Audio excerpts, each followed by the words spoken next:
au séminaire général du LAM. Rosen et moi sommes heureux de vous accueillir pour cette quatrième et avant-dernière séance. Cette séance, elle sera consacrée à la discussion de l'ouvrage collectif Gouverner les Afriques, décentrer les regards sur l'action publique, qui a été publié aux presses de l'Université de Montréal et sous la direction de Rosen, donc qui est MCF en sciences politiques rattaché au LAM.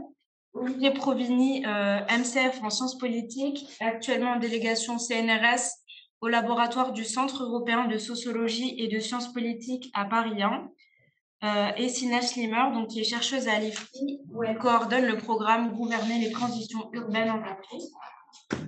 Donc plusieurs membres du LAM, dont certains sont présents dans la salle, y ont contribué. Je pense à Monsieur Dominique Darbon, Jean-Philippe Bayrou, Alain Pifto, mais aussi des membres du CED comme Andy Smith, ainsi que d'autres collègues issus d'autres institutions universitaires. Donc cet ouvrage, c'est la concrétisation du projet de recherche FAPA, faire des politiques publiques en Afrique, porté par Monsieur Dominique Darbon et Olivier Provini, et qui propose de renouveler l'analyse des politiques publiques en s'intéressant aux réalités africaines, qui sont souvent négligées dans une discipline historiquement centrée sur les pays du Nord. Donc, comme discutant, on va avoir Julien Guillot, qui est doctorant en sciences politiques au LAM. Sa thèse porte sur les facteurs et les conséquences du chômage des jeunes diplômés au Maroc et en Côte d'Ivoire. Il est sous la direction de Jean-Philippe Bayrou. Et Christian Bouquet, qui est professeur émérite de géographie politique à l'Université Bordeaux-Montaigne et chercheur à l'AM, spécialiste en géographie politique et dans l'analyse des interactions entre mondialisation et pauvreté, notamment en ce qui concerne l'accès à l'eau et à la terre. Pour précision, donc Sina malheureusement n'a pas pu être là, mais Olivier est là.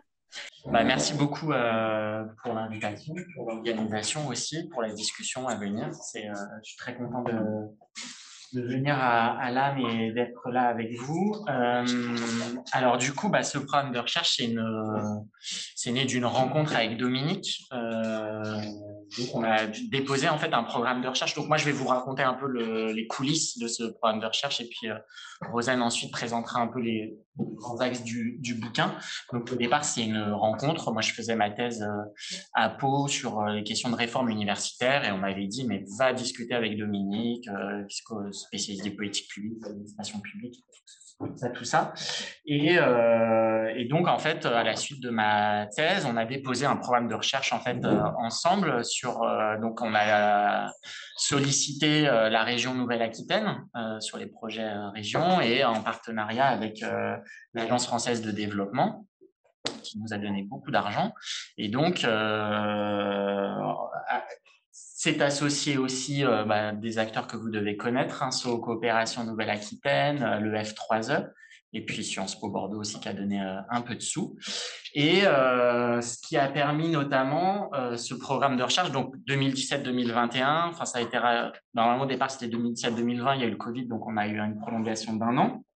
Et ça nous a permis de recruter donc Sina Schlimmer, qui a été postdoctorante, qui était doctorante de Dominique pendant 2 ans. Voilà.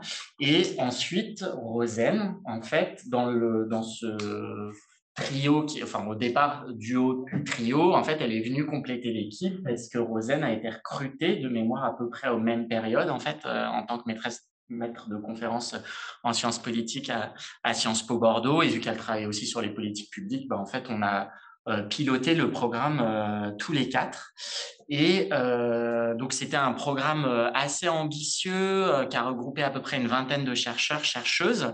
On a travaillé sur 6 pays. Alors, j'avais la petite carte des pays, mais bon, qu'importe pour vous. Donc, Maroc, Côte d'Ivoire, Kenya, Tanzanie, Mozambique, Mada. Et l'idée, c'était de faire de la comparaison. Il y a plusieurs objectifs, je vais y revenir, mais en tout cas, de travailler en faisant de la comparaison donc, entre ces 6 pays et 4 secteurs d'action publique. Et l'enjeu aussi, notamment, c'était de travailler, je vais y revenir, sur des secteurs qui étaient peu travaillés encore par l'analyse des politiques publiques en Afrique. Et alors, toujours donc dans cette histoire un peu du programme, ce que je peux vous dire, en fait, c'est que ça venait ponctuer, enfin finaliser un cycle de réflexion qui avait été engagé, en fait, depuis les années 2000 à Sciences Po Bordeaux, à l'AM, sur ces questions de politique publique. Alors, du coup, ça s'est beaucoup fait, en fait, autour de Dominique. En fait, il a dirigé différentes thèses sur ces questions-là. Donc, pour les plus anciennes et celles qu'on cite généralement, il y a la thèse d'Élise Demange sur la question de sida en Ouganda, la thèse d'Aurélie Latourès sur les questions de mutilation génitale au Kenya, au Mali, la thèse de Rosanne, bien sûr, donc sur les questions de conservation de la nature au Mozambique, la thèse de Sina sur les questions, alors Sina a travaillé sur l'accaparement des terres en Tanzanie. Voilà, donc en fait, il y a une équipe de jeunes chercheurs. Oui, mais alors moi, j'ai pas fait ma thèse avec Dominique, mais donc moi qui travaille sur les réformes universitaires en Afrique de l'Est. Et donc voilà, tout un ensemble de thèses autour de Dominique. Et en fait, en 2013, je ne sais pas si Dominique s'en souvient, en fait, il lance un séminaire de recherche sur les politiques publiques en Afrique en essayant en fait de capitaliser un peu l'état des connaissances qui se fait à l'AM. Et donc, le programme FAPA, en fait, est la continuité aussi de ce séminaire de recherche où, en fait, il invite des docteurs ou des doctorants à présenter leurs recherches, à dire comment ils se positionnent par rapport à l'état de la littérature, d'en discuter, tout ça, tout ça. Et donc, ça se fait, c'est vrai, autour de lui, mais en fait, il nous laisse quand même assez autonomes et puis on vit un peu notre vie et voilà, et chacun a sa propre aussi trajectoire. Et donc, on va organiser ce séminaire, mais aussi déposer des propositions de panel dans des colloques internationaux, des dossiers dans des revues. Donc, FAPA, enfin en tout cas le livre qui circule là aux presses universitaires de Montréal, c'est aussi tout un ensemble de publications, journées de travail, journées d'études, dans différents colloques en sciences politiques, spécialisés en analyse des politiques publiques, etc. Et alors du coup les objectifs au départ de FAPA, vu que aussi on m'a demandé de présenter ça, donc c'était en fait d'essayer de consolider ce réseau de chercheurs en fait qui était un peu aussi éparpillé. Enfin ce qui était intéressant aussi, et là il y a, enfin les personnes qui sont autour de la table sont assez représentatives de ça. En fait il y avait des politistes, mais aussi des socio-anthropologues, des géographes, des économistes bien sûr.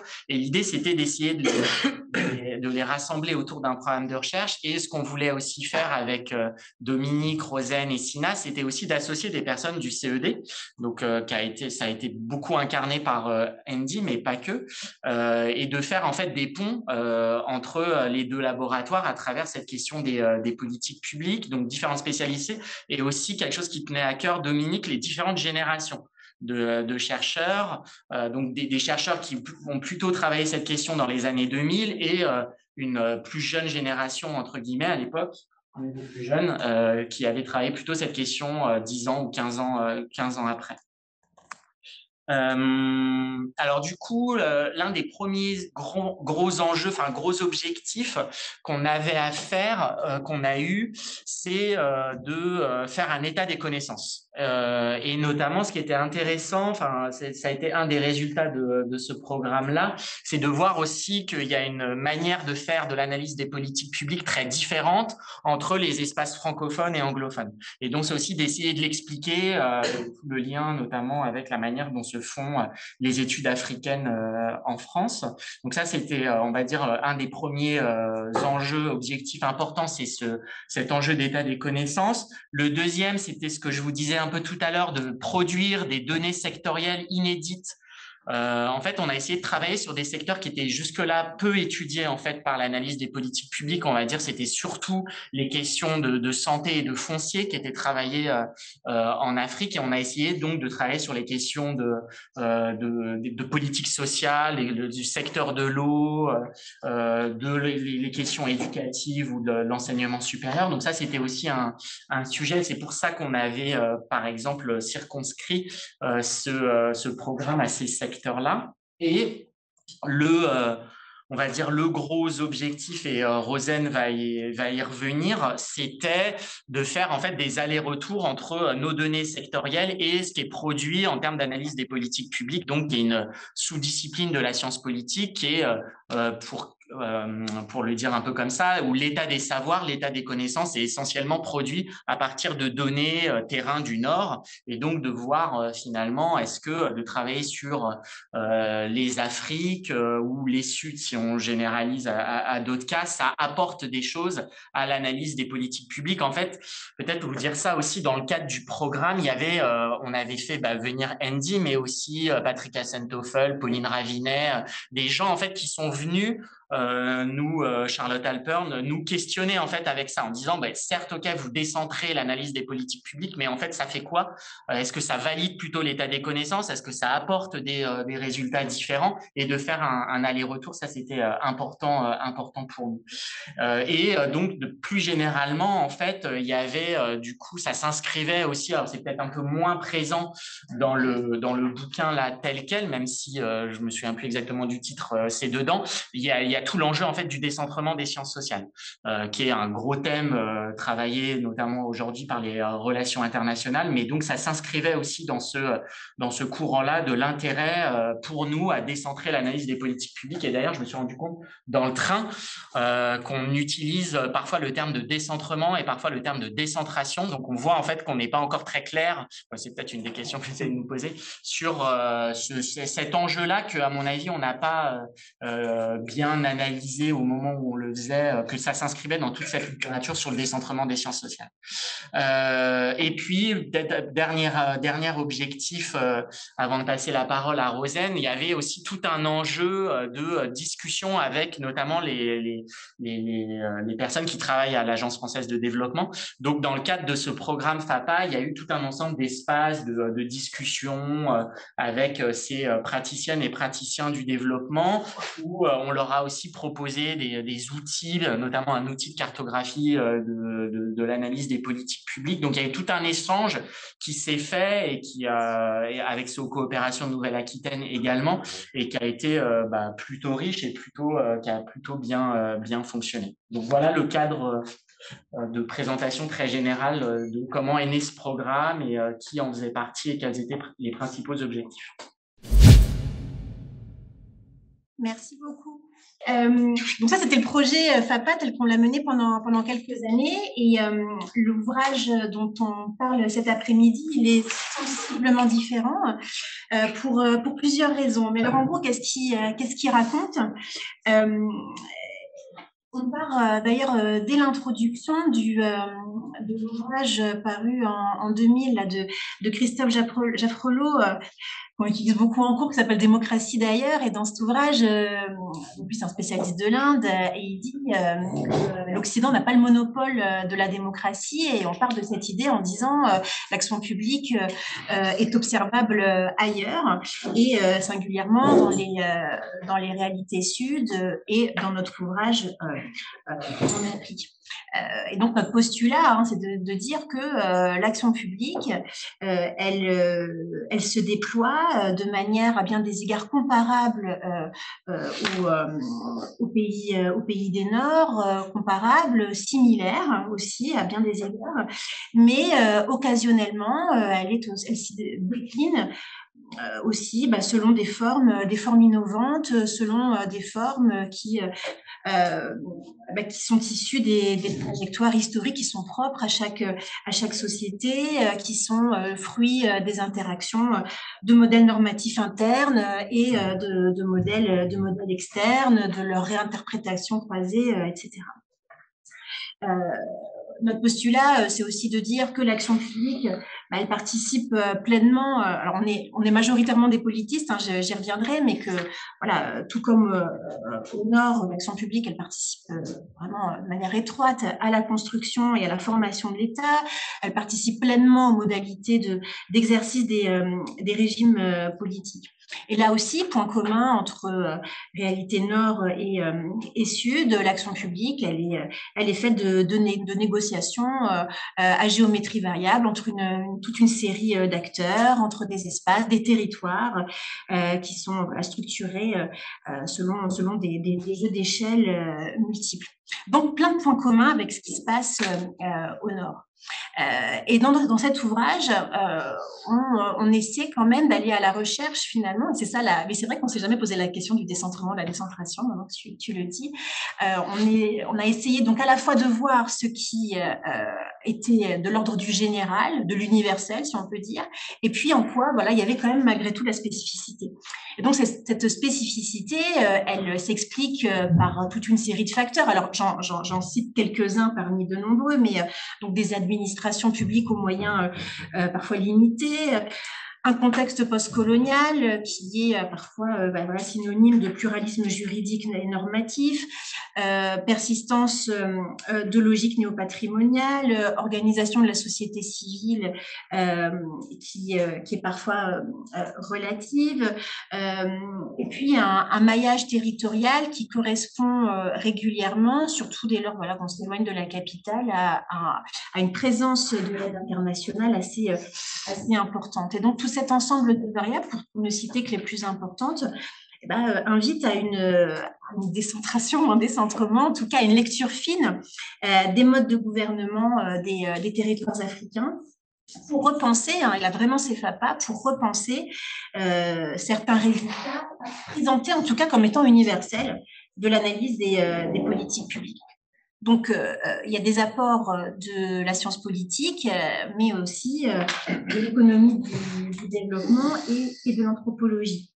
Du coup, dans l'ouvrage, à la fois des auteurs et autrices qui ont fait partie du projet FAPA, donc on les a cités, voilà, qui sont présents dans la salle. Et moi, Jean-Philippe et Alain, vous représentez l'économie du développement. Clément Soria aussi, donc lui, politiste, il travaille sur la santé au Bénin, de l'Université Paris-Descartes. Et puis, on a eu des invités, alors des invités, disons, africanistes, comme Philippe Lavigne-Delville, qui voilà, spécialiste des questions foncières en Afrique de l'Ouest, anthropologue IRD Montpellier, Jacobo Gravales, le petit politiste de Paris 1, lui est spécialiste des questions foncières et des conflits politiques en Colombie et en Côte d'Ivoire. Et Mamoudou Gazibo, politiste lui aussi, donc Université de Montréal, spécialiste des régimes politiques en Afrique de l'Ouest. Et puis des non-africanistes, disons, ou des aspirants africanistes, on l'a appris au déjeuner. Hein, donc Andy, c'est toi, Andy Smith, donc toi spécialiste des politiques publiques européennes, et Patrick Assentofel aussi, voilà, politiste des politiques publiques en Europe.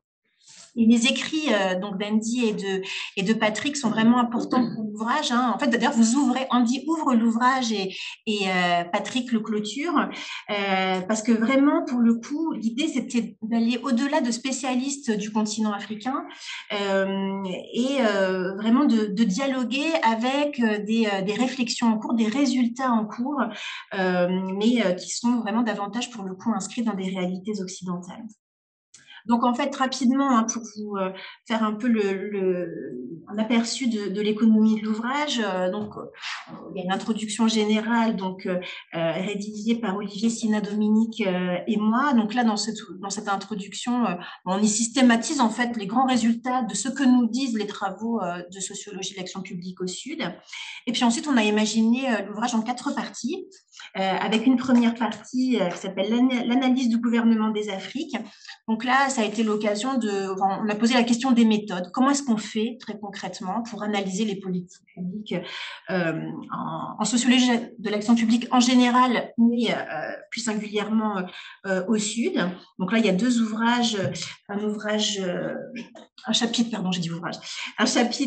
donc rédigé par moi sur la collecte des données et l'accès aux sources, et puis Jean-Philippe et Alain, là vous nous avez proposé un chapitre sur l'analyse relationnelle des politiques publiques avec le cas de la protection sociale à Madagascar. Donc à chaque fois il y a des entrées sectorielles dans les chapitres. Une deuxième partie sur l'État et le régime, retour sur des questionnements macro-sociologiques. Donc là, on a voulu montrer que les terrains qu'on pouvait mener s'inscrivaient pleinement dans faisaient en tout cas discuter des grandes notions de la science politique.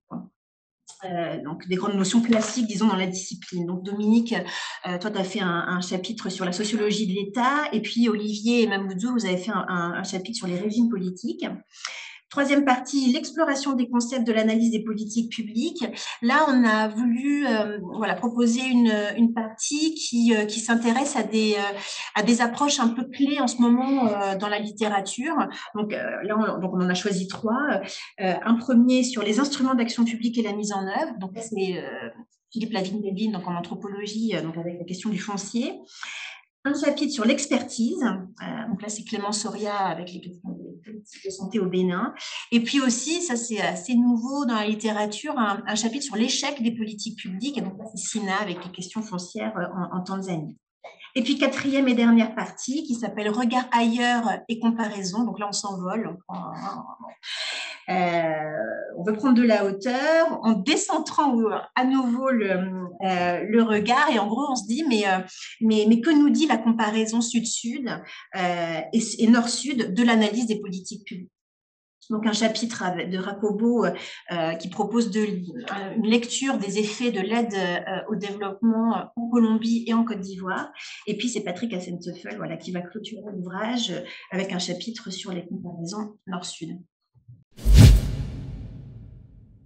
Merci beaucoup. Déjà, je tenais à remercier Aya et Rosen pour l'invitation à cette séance et plus généralement pour l'organisation du séminaire général du LAM. J'ai pu déjà assister à plusieurs séances et c'est toujours l'occasion de discuter de manière très enrichissante des dernières sorties des membres du laboratoire. Donc, c'est un grand plaisir d'y participer aujourd'hui. Puis un grand merci également à toutes les personnes qui ont contribué à cet ouvrage. J'ai eu un grand plaisir de dire. Donc en introduction, je tenais aussi un petit peu, comme ce qui avait été fait les semaines précédentes, à parler d'où je parle pour discuter cet ouvrage. Donc en tant qu'ancien étudiant du master risque et développement au Sud et plus particulièrement de la mineure gouvernement et action publique dirigée par Rosen, j'ai pu suivre avec un grand intérêt des cours sur les politiques publiques au Sud ou les politiques publiques de Dominique Darbon ou de Rosen ici présente. En tant que doctorant travaillant sur le chômage des jeunes diplômés et notamment les trajectoires d'insertion sur le marché du travail, je me suis intéressé, ou je m'intéresse encore aujourd'hui, aux politiques de l'emploi et aux politiques de l'enseignement, donc qui sont intéressantes. En tant que doctorant aussi de Jean-Philippe Bérou, Mohamed Oubnal et Alain Pifto, j'ai pu découvrir l'analyse des réseaux sociaux, qui est une approche plus ou moins très intéressante et de laquelle j'ai pu... Pas plus ou moins.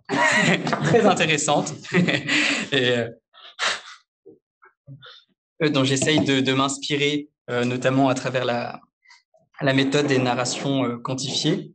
Et enfin, financé par le projet IPORA, qui est Interdisciplinary Policy Oriented Research in Africa, donc, qui tend à essayer de promouvoir une recherche internationale et interdisciplinaire qui a pour objectif d'orienter les politiques publiques en Afrique. Donc voilà, forcément, je m'intéresse à tout ce qui se passe autour des politiques publiques. Donc ainsi, la discussion qui va suivre est-elle un peu le fruit des enseignements de ces différents éléments. Alors, la mission de discuter un ouvrage si riche et si divers, ce n'est pas forcément très facile. Je tenais d'abord à souligner la grande diversité des contributions, la grande complémentarité même des méthodes, des outils d'analyse et théoriques de cet ouvrage. Et je vais essayer j'ai essayé d'identifier 3 enjeux sur lesquels je vais essayer de poursuivre la discussion. Un enjeu un petit peu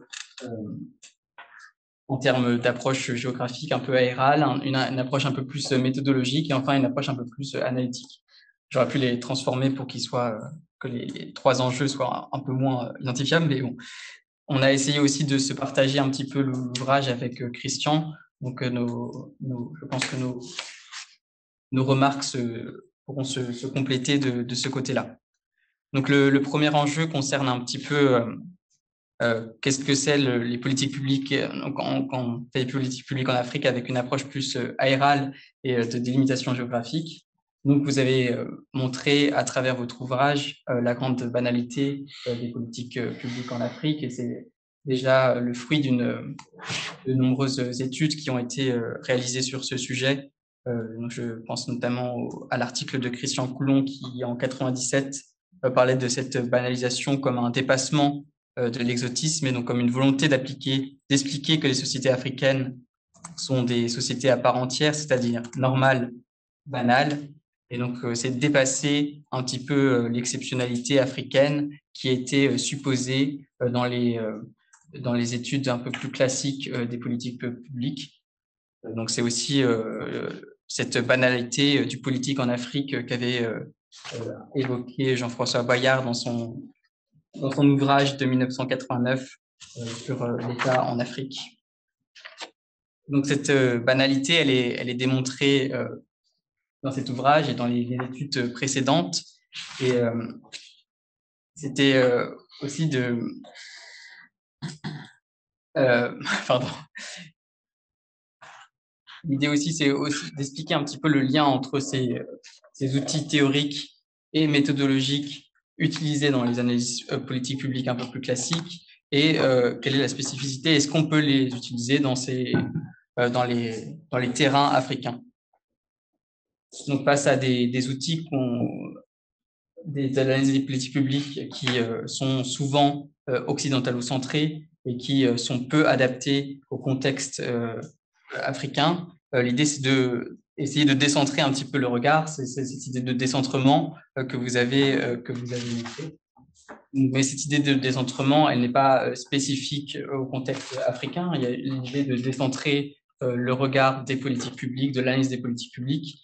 Ce n'est ni quelque chose qui se limite à la discipline de la sous-discipline de l'analyse des politiques publiques, ni à une dimension géographique qui concerne les Afriques. C'est quelque chose qu'on retrouve aussi dans les sciences sociales, où il y a un besoin de décentrement de notre regard, de nos théories, de nos méthodes, pour essayer de les adapter à des situations qui sont différentes et où un regard un petit peu extérieur peut justement servir à comprendre les choses d'une manière un peu différente. Donc, on avait déjà aussi le chapitre d'Alvaro Sartigas qui parlait qui évoquait ces politiques publiques ailleurs au sein du dictionnaire des politiques publiques. Donc, c'est une réflexion qui revient de manière récurrente dans les débats et qui, j'espère, cet ouvrage pourra contribuer à continuer dans cette voie, dans cette perspective qui, je pense, est extrêmement intéressante et qui va permettre d'enrichir non seulement l'analyse des politiques publiques dans les contextes africains, mais aussi de manière plus générale, l'analyse des politiques publiques dans d'autres contextes. Donc là, vous parlez effectivement du contexte africain parce que c'est déjà une ambition très grande de vouloir essayer de décerner les outils qui sont adaptés au contexte africain, mais on pourrait bien évidemment essayer d'étendre cette volonté de décentrement à d'autres contextes. Ça a été un petit peu la volonté d'un numéro de la revue aussi Gouvernement et Action publique qui a publié un numéro donc qui avait plutôt une volonté de décentrer le regard sur les politiques publiques à partir du contexte de l'Amérique latine, qui suivait justement un numéro qui avait essayé qui était, je crois, dirigé par Olivier et le deuxième personnage c'était Dominique. Sur les Afriques. Donc, ces deux numéros qui se sont suivis ont montré ce besoin encore de décentrement de l'analyse des politiques publiques. Donc, je pense qu'il y a cette perspective-là qui est intéressante et qui a besoin d'être encore approfondie, non seulement du côté géographique, en termes d'extension à d'autres contextes, mais aussi en termes d'extension disciplinaire et de dépasser les disciplines. Et finalement, dans votre ouvrage, les Afriques, elles se trouvent un peu prises entre une tension, à la fois en tant qu'objet d'étude à part entière. Il s'agit de montrer la banalité des politiques publiques en Afrique, mais en même temps aussi comme un petit peu cadre empirique d'étude, pour reprendre l'expression que vous avez utilisée justement dans ce numéro de revue, qui servirait à un objectif plus large, donc au profit de la sous-discipline de l'analyse des politiques publiques. Donc, l'enjeu est alors de mettre un peu en dialogue les trajectoires singulières et historiques des politiques des États, des Afriques avec les outils, des analyses des politiques publiques. Et c'est justement un petit peu cette tension qu'on retrouve dans le titre de votre ouvrage, où on a l'impression qu'il y a quand même deux expressions qui sont bien distinctes, gouverner les Afriques et penser, j'ai plus le mot en tête, décentrer les regards sur l'action publique. Donc finalement, c'est deux expressions qui se juxtaposent plus qu'elles s'articulent parfois. Donc comment vous avez pensé ce titre-là? Peut-être que vous pourrez aussi répondre suite à la discussion pour qu'est-ce que vous entendez justement dans cette… Est-ce que ces deux expressions s'articulent? Est-ce que vous pensez qu'il y a une articulation qui est évidente entre l'analyse réelle de cet objet d'étude et de l'autre côté, une volonté plus large juste de se servir des Afriques comme un cadre empirique d'études qui servirait à une réflexion plus générale. Donc ça, c'était le premier point concernant un petit peu l'approche aérale. Il y avait, le deuxième point va concerner un aspect un peu plus méthodologique. Donc, une fois qu'on a évoqué cette banalité des politiques publiques, la question qui se pose, c'est de comment on enquête et comment on fait de l'analyse des politiques publiques dans des contextes dans des contextes africains, par exemple. Donc, une grande force de l'ouvrage, je pense, c'est de montrer comment on peut réussir justement à faire de l'analyse des politiques publiques en contexte africain à travers deux chapitres, donc celui de Rosen et celui de Jean-Philippe, Alain et leurs collègues, qui montrent d'un côté une nécessaire adaptation des outils existants à des contextes différents, et une autre, la possibilité de découvrir des méthodes originales pour l'analyse des politiques publiques.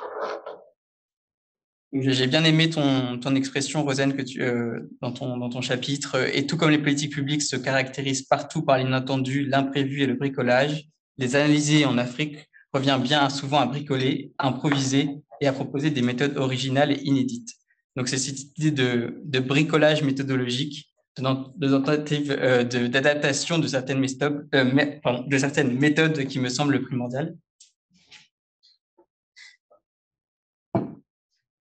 Et donc, cette question de l'adaptation des méthodes existantes à des contextes différents, elle aurait pu aussi être peut-être plus approfondie pour comprendre exactement comment tu as réussi à partir de méthodes qui existaient, des obstacles que tu as pu rencontrer.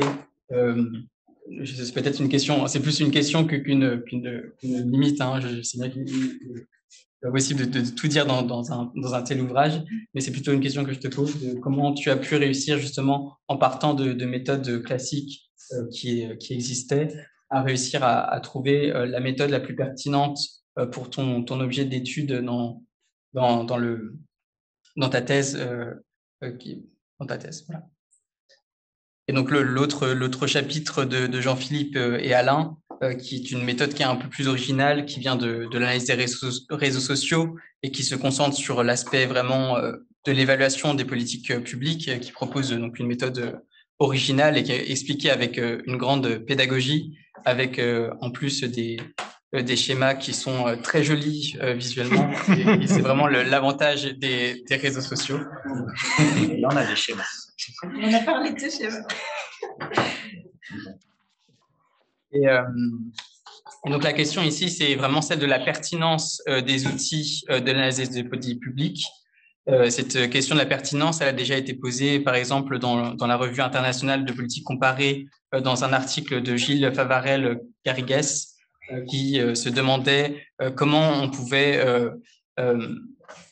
conserver certaines analyses des politiques publiques dans le contexte de la Russie, où il y avait justement des transformations politiques qui semblaient un peu contredire la possibilité d'utiliser ces outils-là de la même manière. Et donc, la question plus générale, c'est celle de l'universalité des concepts et des outils. Donc, une question que j'aimerais alors poser à Jean-Philippe et à Alain, ainsi qu'à leurs collègues, ce serait de savoir justement dans quelle mesure cet outil de l'évaluation relationnelle est adaptable à d'autres contextes. Donc, je sais que vous l'utilisez justement peut-être avec Fouad dans un contexte qui n'avait qui est très différent de celui de Madagascar que vous évoquez dans l'ouvrage. Donc, quels obstacles vous avez pu rencontrer pour adapter votre outil à un contexte différent? Est-ce qu'il y a eu des adaptations nécessaires pour l'adapter, ou au contraire, c'était quelque chose qui a été très facilement réadaptable dans un contexte différent? Et voilà, et peut-être que justement les deux derniers chapitres concernant les comparaisons qui sont proposées par Jacobo Grajales et Patrick Santefel sont des potentielles réponses de comment on pourrait réussir à essayer d'adapter certains outils en faisant des comparaisons sud-sud, sud-nord, euh, en, en permettant justement d'essayer des outils dans des contextes différents, essayer de les adapter à ces circonstances-là. Et je pense que c'est un peu dans ce sens que c'est ce à quoi nous invite un petit peu Jacobo Grajales. Une deuxième, enfin, ce sera mon dernier point, avant-dernier point sur un peu plus analytique, et concerne plutôt le chapitre d'Olivier et de Mamoudou Gazibo sur la nature des régimes politiques. Donc vous dites que c'est que la nature des régimes politiques et son idéologie sont cruciales pour comprendre le processus des politiques publiques.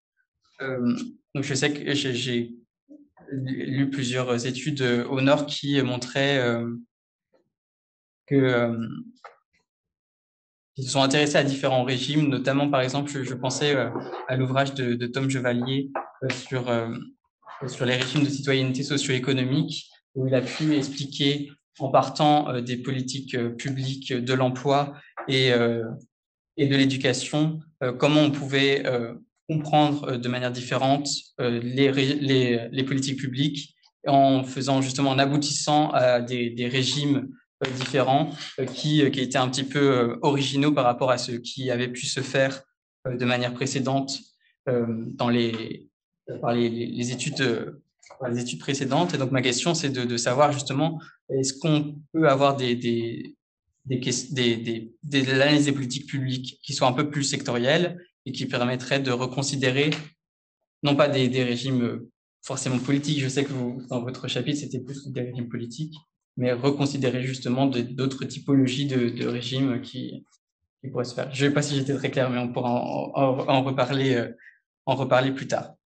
Bon, j'avais dit que j'avais 3 points, j'en vais avoir un dernier qui sera un peu plus rapide, mais qui est peut-être en guise de conclusion et d'ouverture peut être intéressant. Donc je pense que l'ensemble de cet ouvrage, il proposait des contributions qui étaient extrêmement intéressantes et très complémentaires. Donc je l'ai dit, à la fois de manière méthodologique, théorique et analytique. Et donc vous avez mentionné le projet FAPA, donc c'était un petit peu l'aboutissement d'une dynamique collective de recherche. Je sais que l'âme est peut-être un peu moins investi dans le projet Ipora, qui est un autre projet qui concerne les politiques publiques en Afrique. Et je me demandais justement, est-ce qu'il y avait un besoin d'une nouvelle dynamique collective de recherche autour des politiques publiques en Afrique? Est-ce que c'est quelque chose qui est en train de se monter? Est-ce que c'est quelque chose que vous envisagez? Est-ce que c'est quelque chose que vous recommanderiez, ou si ce n'est pas le cas? Et un grand merci encore pour votre ouvrage. Eh ben, merci à toi, Julien, pour ta lecture. Bonjour à tous. Alors moi, je suis Christian Bouquet. Je ne suis que géographe. Alors c'est de la fausse modestie, hein, mais je ne suis que géographe. Mais l'exercice d'aujourd'hui m'a beaucoup plu parce que finalement, on est en train de parler d'un livre que personne n'a lu. Ce qui fait qu'on est comme des chroniqueurs d'avant-première. Hein, on présente le film qui va sortir mercredi prochain. Et somme toute, Julien et moi, on pourrait pratiquement dire n'importe quoi, sauf que je ne pensais pas qu'il y aurait autant d'auteurs aujourd'hui. Ils sont assez nombreux. Et en accord avec Julien, on s'est partagé un petit peu le travail. Moi, je me suis focalisé sur 4 points. D'abord sur la préface d'Andy Smith. Ensuite, sur le chapitre 3 de Dominique Darbon sur le transfert de modèle de l'État. Ensuite, sur le chapitre 5 de Philippe Lavigne-Delville à propos des instruments de l'action publique qui sont appliqués ici au secteur du foncier rural. Et enfin, au chapitre 6 de Clément Soria sur les experts de l'action publique dans le secteur de la santé. Alors, je dois dire que ce qui m'a tenté dans ce séminaire, c'est le terme de décentrement. Je crois que là, on va forcément en revenir, parce que pour moi, ça m'interpellait dans la mesure où, enfin, on ne parlait pas de déconstruction. Alors, si, on en parle quand même sur la 4e de couverture, puisqu'il y a écrit un moment en déconstruisant l'idée d'une universalité des modèles du Nord. Ça, au moins, le sujet est bien posé. Mais quelques lignes plus loin, juste quelques lignes plus loin, on lit: on s'inscrit dans une démarche de décentrement des sciences sociales. Alors là, on tombe dessus, c'est-à-dire sur un grand point d'interrogation en ce qui me concerne. Ça sera sans doute ma première question. Mais je trouve que c'est ça qui est extrêmement intéressant. Décentrer le regard. Alors, pour en préciser le sens exact, dans la préface, page 7, Andy Smith utilise le mot ailleurs. Alors, c'est assez pratique parce que c'est réutilisé d'ailleurs dans les derniers chapitres. Ailleurs, comment ça se passe ailleurs?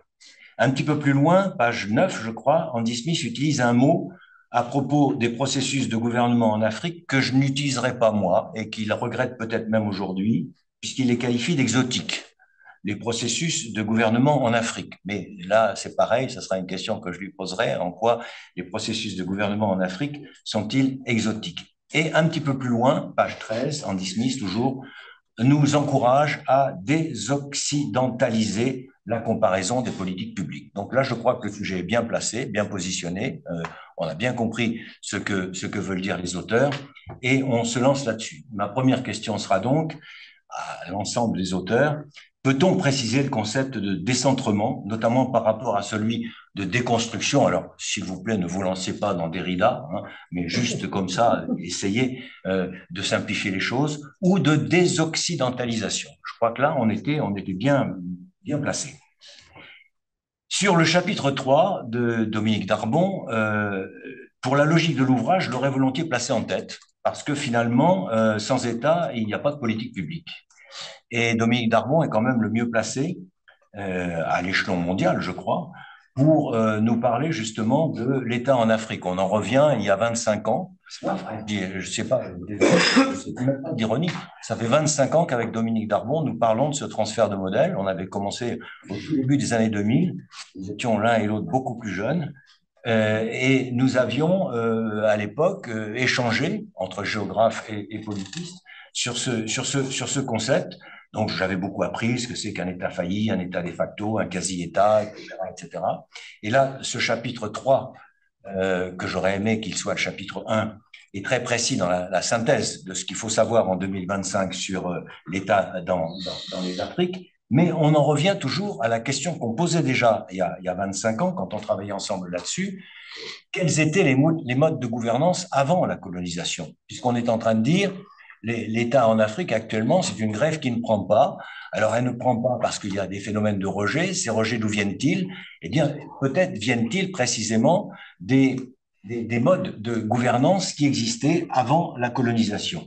Si on se souvient bien, ici, au LAM, alors on n'est plus très nombreux à s'en souvenir, mais Michel s'en souvient, en 2014, à propos de la sortie du dernier livre de Francis Fukuyama, on avait parlé de l'État.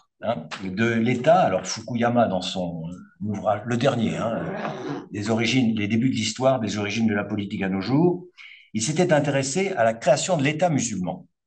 Alors, on est intéressé, on dit pourquoi l'État musulman? Parce qu'il remonte jusqu'à Mahomet, en rappelant que Mahomet avait très vite été confronté à la nécessité de faire cohabiter des tribus sur des territoires où les populations étaient essentiellement nomades. Donc, il fallait trouver un mode de gouvernance, des actions collectives pour mettre en commun la politique, notamment la politique de protection. Alors, il en revenait, il parlait des tribus. C'est un mot un peu tabou maintenant, tribu, mais enfin, le stade tribal, il est défini comme le moment où chaque homme adulte n'est plus obligé de porter une arme. Vous comprenez ce que ça veut dire? Ça veut dire qu'on délègue la protection du groupe à un ensemble spécialisé. Donc, on peut désarmer chaque adulte pour armer un groupe. Donc, c'était le début d'une organisation collective, de ce que Fukuyama appelait, à la suite d'autres, cette administration professionnelle. Donc, je cite un système doté d'une armée, d'une police permanente, d'une bureaucratie capable de collecter l'impôt, d'administrer la justice, de résoudre les conflits, d'engager les travaux publics comme construire les grandes mosquées. On était donc bien dans l'action publique au 7e siècle. Mais on n'en sait pas plus. Et depuis, qui a écrit sur l'État précolonial? Comme je disais, je ne suis que géographe. Moi, j'ai donc lu Ibn Khaldoun, qui, lui, n'évoque dans ses ouvrages, mais peut-être vous l'avez mieux lu que moi, il n'évoque finalement que la levée des impôts, hein, et puis pour financer la protection collective. C'est ça, on avait commencé par là.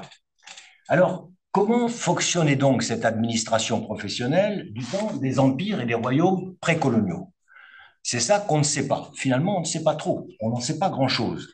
Et quand on commence à s'intéresser à ce que ça pourrait être et en quoi ça pourrait nous aider à mieux comprendre le rejet de la greffe de l'État occidental, appelons-le comme ça, eh bien, voilà que Dominique Darbon, page 89, revient à la charge en disant « Attention à cette incapacité de l'État à juguler certaines entreprises de domination concurrente », il cite les mouvements religieux, les entreprises de califat, les mouvements communautaires, les résurgences de royaumes traditionnels. Ah, alors là, je tends l'oreille, puisque je m'intéresse à ça. Qu'est-ce que c'est que ces résurgences de royaumes traditionnels? Ben, c'est ce qu'on appelait, ou ce qu'on appelle encore, les chefferies traditionnelles. Chefferies traditionnelles qui, vous le savez sans doute mieux que moi, avaient plus d'importance dans la colonisation britannique que dans la colonisation française, puisque les Anglais s'étaient davantage appuyés sur les chefferies traditionnelles que les Français.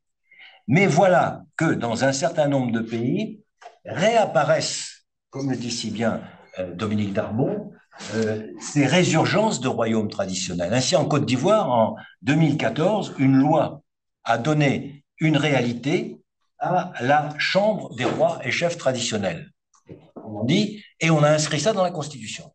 Autrement dit, on réinstalle dans le système de fonctionnement de l'État cette chambre, on n'a pas osé l'appeler la cour, cette chambre des rois et chefs traditionnels. Alors, vous êtes tous pas nés de la dernière pluie, vous avez bien compris pourquoi on leur redonnait de l'importance, c'est pour des raisons électoralistes, hein, c'est pour des raisons de clientélisme, hein, et c'est peut-être pas la peine d'aller chercher dans le mode de fonctionnement de ces chefferies traditionnelles des exemples ou des recettes pour nous aider à mieux comprendre comment fonctionne l'État en Afrique, comment fonctionne mal l'État en Afrique actuellement. Donc, la deuxième question sera, est-ce que la recherche a progressé dans cette quête historique de la nature des États précoloniaux dans les Afriques?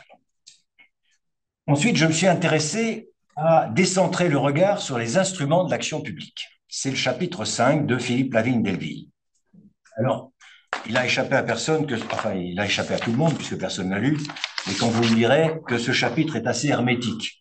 Bon, il y a autant moi je sais lire une carte, autant des figures comme ça, j'arrive pas à les lire, j'arrive pas à les comprendre. Alors peut-être m'a-t-on dit que ça avait été mal reproduit par l'éditeur, mais bon, là j'ai vraiment bien compris ce que vous voulez nous expliquer avec ces 6 angles d'attaque. Là, j'ai pas bien compris sur les instruments de l'action publique, comment ça se passait. Sur le foncier rural, j'aime bien lire Lavigne Delville parce qu'il a été intéressé au sujet depuis les années 90. Sur le foncier rural, pourquoi? Eh bien, on va commencer par le commencement, si vous m'accordez 30 secondes. Pourquoi est-ce que le foncier rural est très important en Afrique? Parce que jusqu'à la colonisation, il n'y avait pas de propriété individuelle de la terre.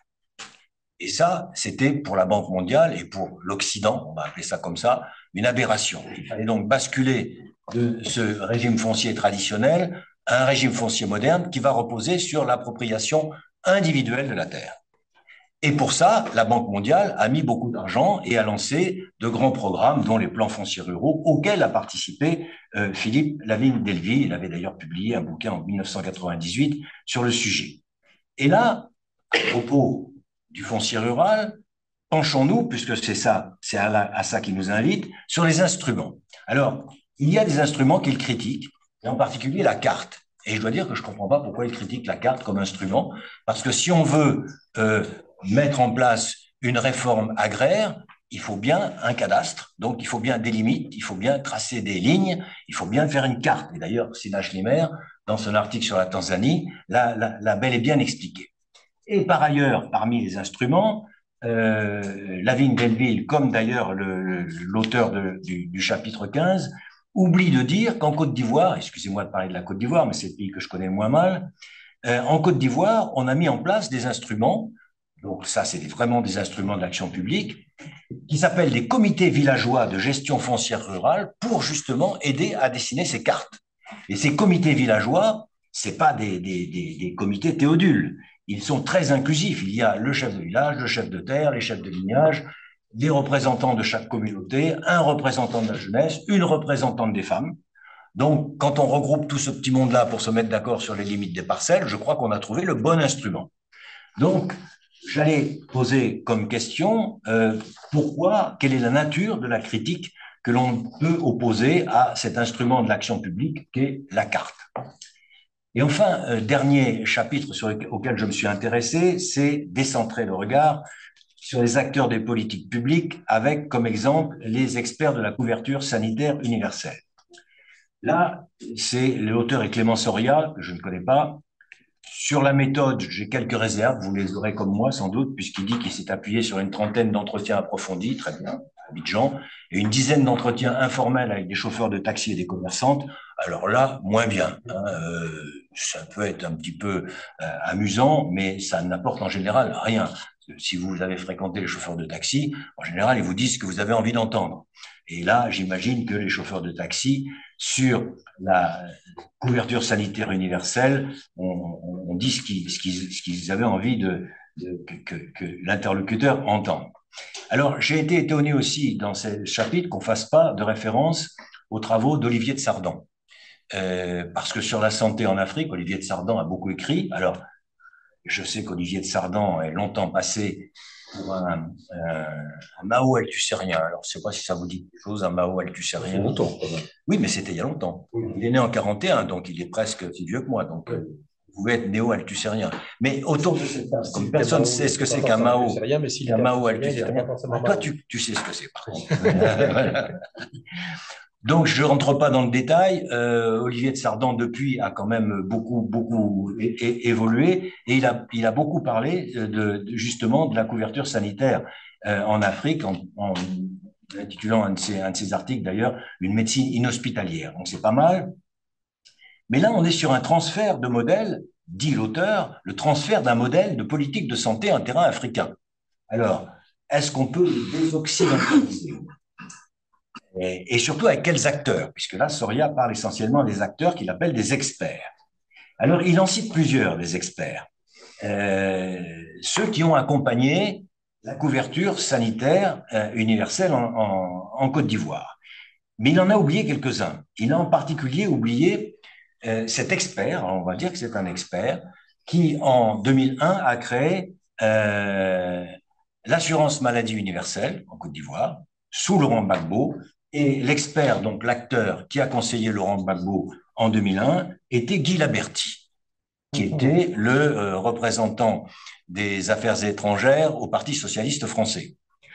Voilà, un expert, un occidental, qui a conseillé ce qu'il fallait faire en termes d'assurance maladie universelle. Le projet, il y avait 41 pages, hein, c'était un gros projet. Ça n'est jamais entré en vigueur et ça a été repris en 2011 par la couverture maladie universelle d'Alassane Ouattara. C'est de ça dont parle Clément Soria, l'auteur de ce chapitre. Et il nous cite deux experts principaux, qu'il cite d'ailleurs par leur pseudonyme. Je ne comprends pas pourquoi d'ailleurs, parce que moi je les ai parfaitement reconnus. Il y en a un qui est actuellement directeur général de la Caisse nationale d'assurance maladie, diplômé de l'École nationale supérieure de sécurité sociale de Saint-Étienne. Donc vous voyez là un expert africain, mais au moule occidental. Et puis, deuxième experte qu'il appelle Jeanne, et qui s'appelle en réalité Eliane, elle est stomatologue formée à Bordeaux, qui a été chef de cabinet d'un ministre de la Santé, donc pareil, un expert africain, mais formé au moule occidental. Alors ces deux acteurs ont géré en fait la couverture médicale universelle, et l'ont fort bien géré, il faut le reconnaître, en mettant en garde l'État que comme quoi ça allait coûter très cher, on est bien d'accord, hein, parce que il y a 30 millions d'habitants maintenant en Côte d'Ivoire, comme quoi certains groupes sociaux précaires accorder encore la priorité aux médecines traditionnelles qui ne sont pas prises en compte par la CMU. Là aussi, on est d'accord. Et puis, il a oublié un autre acteur parce qu'il y a maintenant 16 millions d'enrôlés en Côte d'Ivoire, 16 millions d'enrôlés sur la couverture médicale universelle, 5 700 000 en décembre dernier étaient encartés. Si vous voulez, ça nous invite à décentrer le regard, mais pas dans le sens attendu. En étudiant tous ces acteurs de la politique de santé. Et puis se souvenir aussi que au moment de la colonisation et au moment des indépendances, les soins de santé étaient intégralement gratuits. Qu'il a fallu évidemment passer à un autre modèle pour soigner tout le monde, que ce modèle était coûteux, ça a été l'initiative de Bamako, vous vous en souvenez, 1887, avec le fameux recouvrement des coûts. Le recouvrement des coûts, c'est un moment qui a été très difficile à vivre en Afrique parce qu'on a commencé à demander de l'argent aux gens pour se faire soigner. Ça a introduit de la corruption, mais il faut, d'une manière ou d'une autre, qu'il y ait une aide d'État en particulier pour la couverture maladie universelle en Côte d'Ivoire parce qu'ils sont relativement en avance, mais aussi dans d'autres pays. Il n'y avait que 3 millions d'habitants en Côte d'Ivoire en 1960. Il y en a 30 millions maintenant. Il faut évidemment bien soigner tout ce monde. Et puis savoir si le modèle qu'on encourage, c'est-à-dire notre sécurité sociale. La sécurité sociale, c'est, comme disait Laurent Fabius, le seul capital de ceux qui n'ont rien d'autre. Eh bien, est-ce que ce modèle, bien qu'occidental, est si mauvais que cela? Donc, en résumé, 4 questions. Est-ce qu'on dit décentrer le regard ou déconstruire? Et qu'est-ce qu'on entend par décentrer le regard? Deuxièmement, comment fonctionnaient les États précoloniaux? Si quelqu'un le sait autour de cette table ou si un des auteurs le sait. Troisièmement, la carte est-elle un bon instrument de l'action publique ou non? Et quatrièmement, les experts nationaux sont-ils de bons acteurs de l'action publique? Merci beaucoup.